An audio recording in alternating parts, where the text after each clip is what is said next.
is Tristan with Nerdouts Newsstand, and this has been a conversation we have had over and over again for nearly, well, probably the entirety of this channel, but definitely for the last year or so. Are comics as a medium dying? Is the direct market dying? And the short answer is no, of course not. The long answer is a bit more complicated. Yes, things are evolving and changing, but we're going to take a look at finally somebody saying something, because time after time there would be rumor that came out. Time after time it would be, oh my God, we're not printing. The rumor is that DC won't be printing after June. July Comics came out and there was excuse after excuse. It was something always, Marvel is getting bought up by DC or vice versa.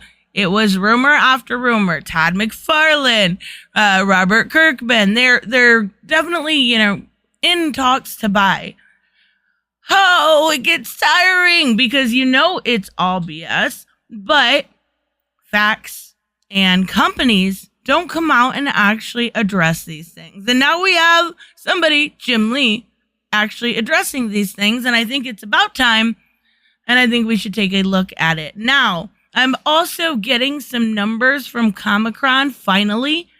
It's been since pre-pandemic, since we've seen them really do anything, and with the different distributors, it's been a mess, but there is actually some numbers we're going to take a look at also to show simple proof that comic sales are up. It's not just being said, they are up. Now, let's take a look here at the article that I originally seen. Now, of course, a lot of this is PR spin, right? A lot of it is, okay, well, we need to say something. We need to get that PR in motion. And of course, it's going to sound a lot better than maybe it truthfully is. Is the industry unhealthy? Yeah, I would say there's a lot to talk about. There's a lot to be done in the ways to shape it for a better future. But what we're seeing here is Jim Lee squashing rumors that DC publishing is in danger. And actually going to the extent of saying no. It's actually the exact opposite. Everything is doing quite all right. And this comes from an original article from The Hollywood Reporter, where we saw an interview with both Jim Lee and Daniel Cherry III, and a little bit of talk on the future. We're going to look. So it says, as far as the fans, they're putting fan first. I mean, even the casual fan, they want to have a product for everyone. And I think that's great. Now, of course, I'll believe that when I see it. I don't necessarily see that at this time. I do think they're trying. I think people like Tinian and Williamson are absolutely trying. But as far as putting fans first, I don't see that 100%. That's a lot of lip service, right? And then they do talk about the younger fans and how to bridge that age gap between an aging market and a young reader. And obviously, it's something I've said for years and years and years. You need to put money into a digital market. There is a comic book collecting market. Absolutely. It's so much better with floppies.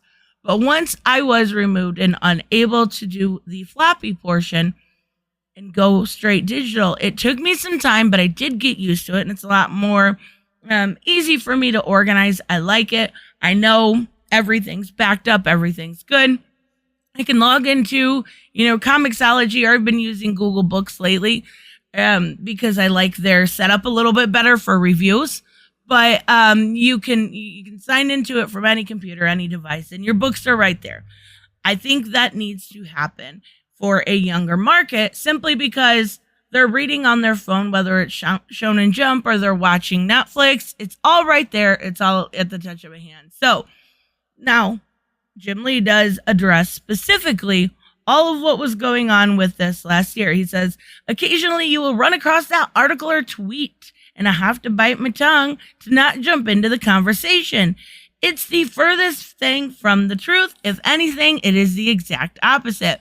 The comics that we publish, the core canon we establish in comics, is driving everything that we do across DC and media. We are constantly referring to the characters as we build DC beyond the publishing world, meaning movies, and animation. Having publishing is vital to our future.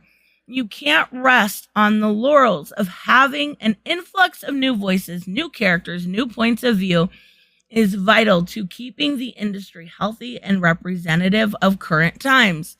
It's mission one for us to make sure that the universe we create and champion is reflective of the fan base that loves our characters. So yes, it is cornerstone to everything we do.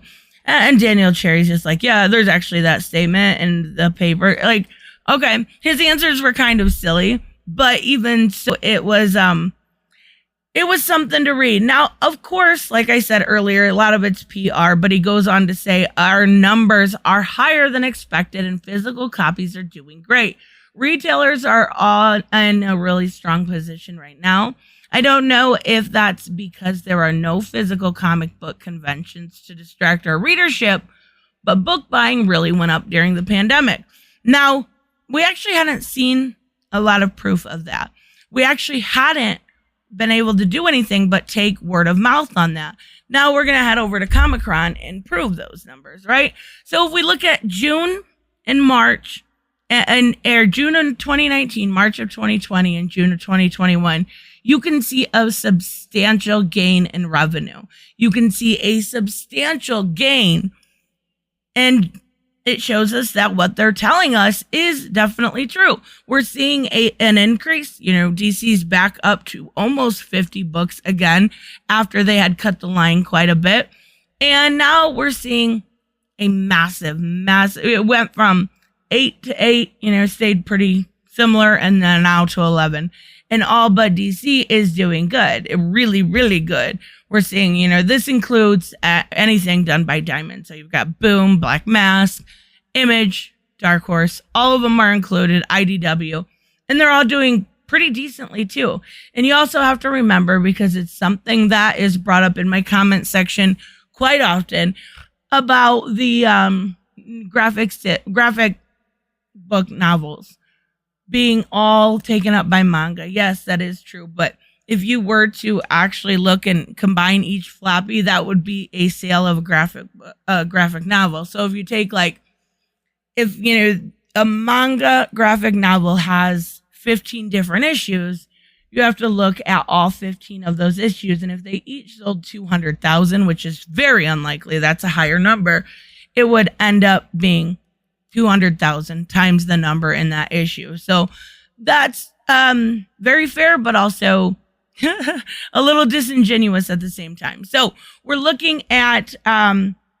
Venom was an anniversary. It sold nearly 300,000 units. That's fantastic. There was some amazing variant covers on it, and I'm sure that spiked it up quite a bit. Same with Spawn Universe. That launch was massive. I didn't expect it to get that high, though.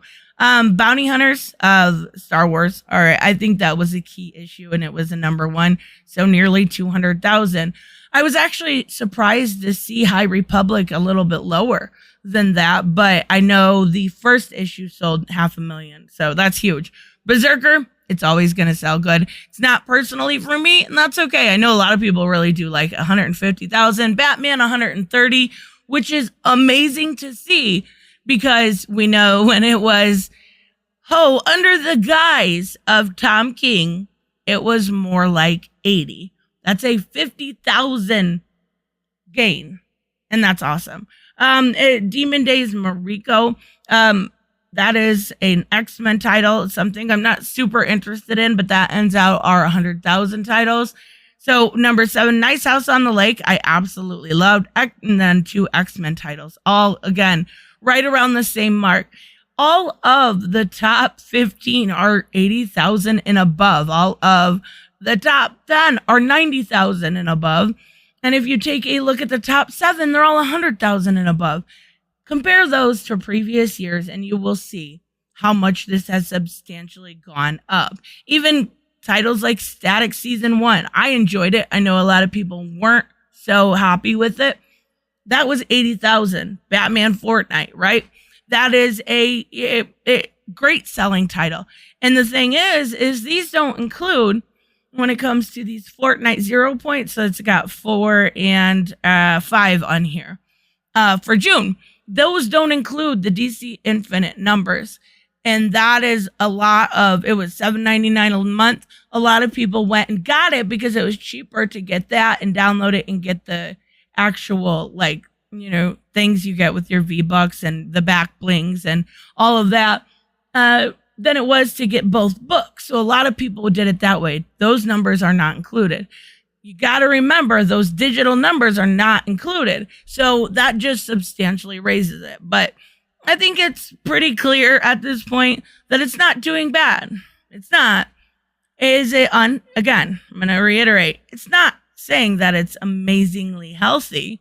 I'm just saying comics aren't dying, and now we've got some truth, or at least some speaking behind the, you know, wall of Jim Lee.